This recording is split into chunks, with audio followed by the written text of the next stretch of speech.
আজকের এই দিনটাতে কি হয়েছিল আমরা সবাই জানি। আজ ২১শে ফেব্রুয়ারি শহীদ দিবস।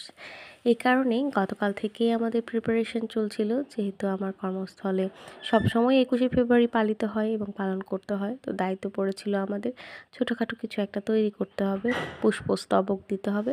তো সেটারই প্রিপারেশন চলছিল। হঠাৎ করেই আমরা অনেক কিছু ছাড়াই আমাদের প্রিপারেশন নিচ্ছিলাম। যেহেতু আমরা অনেক কিছু পাচ্ছিলাম না আম একদম প্রোগ্রামের আগের দিন। তো নিজেরা যেভাবে আমরা এই কাজগুলো করেছি সেটাই আপনাদের সাথে শেয়ার করছি। আশা করি ভালো লাগবে। আমরা সবাই মিলে, আমার সহকর্মীরা এবং আমরা সবাই মিলে খুব সুন্দরভাবে আমাদের এই আ স্তবকটি রেডি করেছি এবং এই যে মাঝখানে লেখাটা আমি লিখেছি। আ সবসময় লেখার দায়িত্বটা দেখা যায় আমারই থাকে এবং আমি চেষ্টা করি খুব সুন্দর করে সেটা করার। এই কাজগুলো করতে আমার বেশ ভালোই লাগে। যাই হোক ২১শে ফেব্রুয়ারিতে সবাই আমরা জানি যে কী হয় এবং সে কারণেই এই আয়োজন।